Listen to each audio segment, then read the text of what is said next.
Once upon a time in Umani village, there lived a young girl named Adaobi. She was known for her beauty and kind heart. Adaobi's mother has passed away when she was very young, leaving her in the care of her loving father, Nkem. Nkem adored Adaobi and did everything he could to make her happy.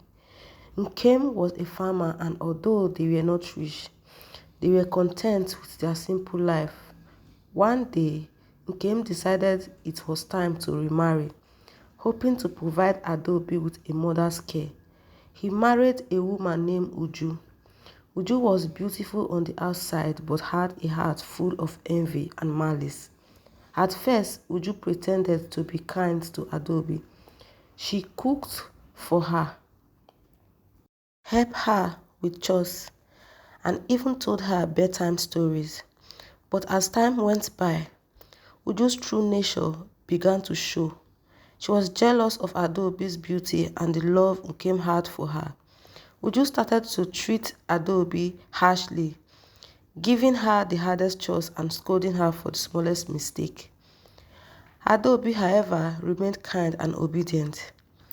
She didn't want to upset her father because her father is a kind and loving man, so she enjoyed Uju's cruelty in silence. Every morning, Adaobi would wake up before dawn to fetch water from the stream, sweep the compound, and prepare breakfast. Uju would then make her wash clothes, tend to the garden, and do all the heavy work around the house. One day, Nkem fell ill and was unable to walk. The burden of the providing for the family fell entirely on Adaobi's young shoulder. She worked even harder, hoping to earn her stepmother's approval and make her father proud. But no matter how hard Adaobi tried, Uju was never satisfied because she is tired of seeing Adaobi. One fateful day, Uju decided to get rid of Adaobi once and for all. She concocted a plan to send her deep into the forest, hoping she would get lost or be eaten by wild animals. She called Adaobi and handed her a small basket. "Adaobi, my dear," Uju said with a fake smile, "I need you to go into the forest and gather some special herbs for your father's medicine. It's a long and dangerous journey, but I trust you can do it." Adaobi was frightened but determined to help her father. She took the basket and set off into the forest. As she walked deeper into the woods, the tree grew taller and the path narrow.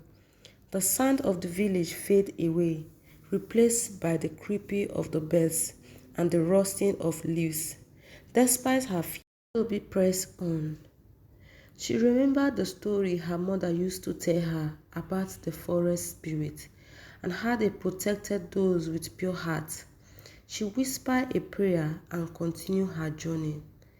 Hours passed and Adaobi grew tired and hungry. She just sat down to rest under a large tree and soon fell asleep. She woke up, she found herself surrounded by a group of forest spirits. They were small glowing creatures with wings like butterflies. "Do not be afraid, Adaobi," said the leader of the spirit.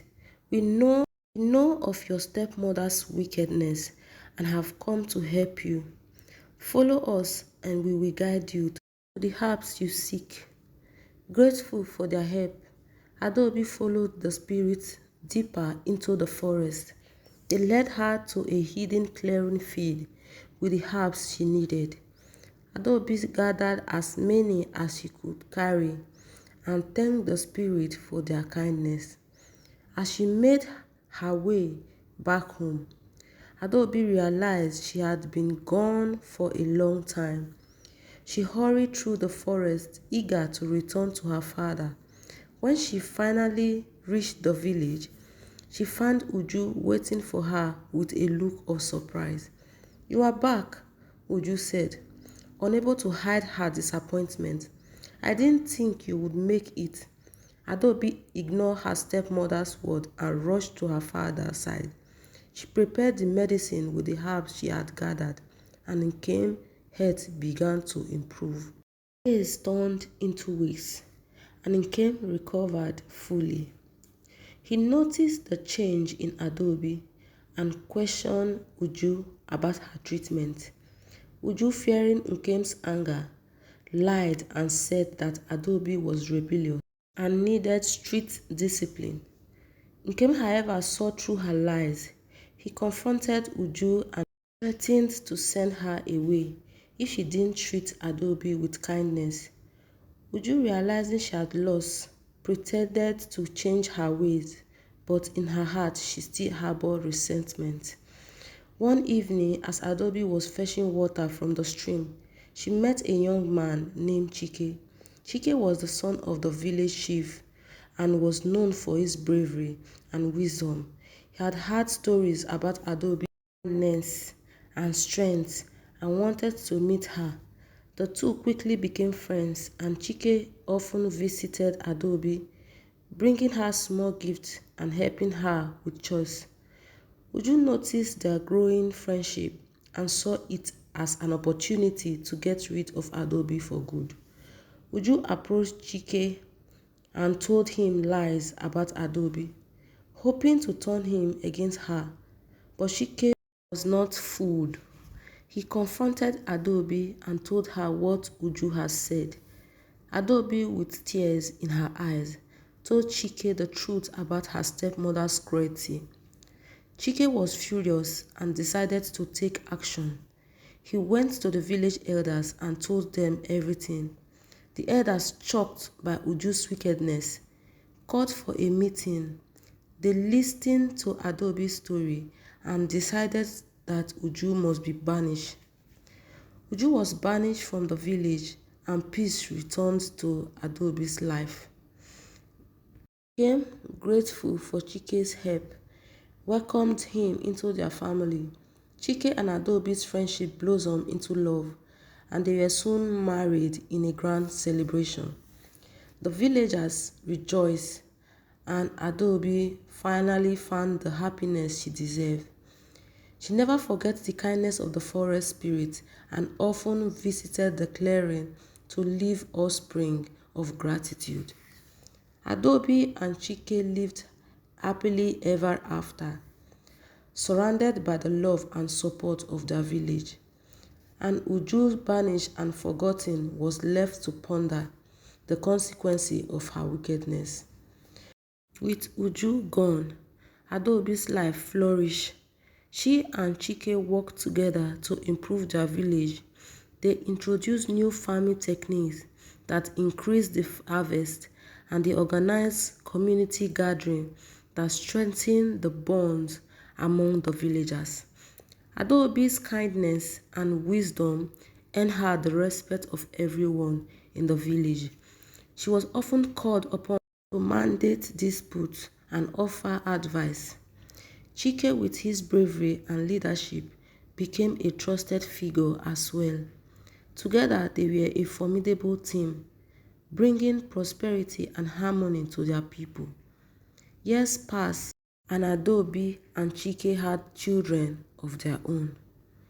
They taught them the value of kindness, hard work, and courage. The children grew up hearing the story of their mother's trials and the forest spirit who had helped her. They too visited the forest clearing, leaving offspring and seeking guidance. One day, several droughts hit the village. The rivers dried up and the crops withered. The villagers were in despair, and even the elders were at a loss. Adaobi and Chike knew they had to do something. Remembering the forest spirit, they decided to seek their help once more. Adaobi and Chike ventured into the forest, carrying offspring of fruit, nuts, and flowers. They walked deep into the woods until they reached the clearing where Adaobi had first met the spirit. They knelt and prayed, asking the spirits to save their village from the drought. As they prayed, the clearing filled with a soft glowing light. The forest spirits appeared, their wings shimmering in the sunlight. The leader of the spirits spoke. Adobe, your heart remain pure and your intentions are noble. We will help you once again. The spirit guided Adobe and Chike to a hidden spring deep within the forest. The spring was source of pure fresh water, untouched by the drought. Adaobi and Chike returned to the village and led the villagers to the spring. The villagers were overjoyed and grateful. They built an aqueduct to bring the water to their fields and homes, and the village flourished once more. The drought ended and the villagers celebrated Adaobi and Chike's bravery and wisdom. The village elders declared a festival in their honor, and people from neighboring villages came to join in the celebration. During the festival, Adaobi told the story of her journey into the forest, her encounter with the spirit, and the kindness that had saved her. She emphasized the importance of gratitude and respect for nature. The villagers listened in awe and promised to honor the forest and its spirit. Years went by and Adaobi and Chike continued to lead their village with wisdom and compassion. They ensured that their children and the younger generation understood the value that had guided their lives. Adaobi's story became a legend passed down through generations, teaching the importance of kindness, resilience, and respect for nature. As they grew old, Adaobi and Chike looked back on their life with pride and contentment. They had faced many challenges but had always emerged stronger. Their love and partnership has brought prosperity and harmony to their village.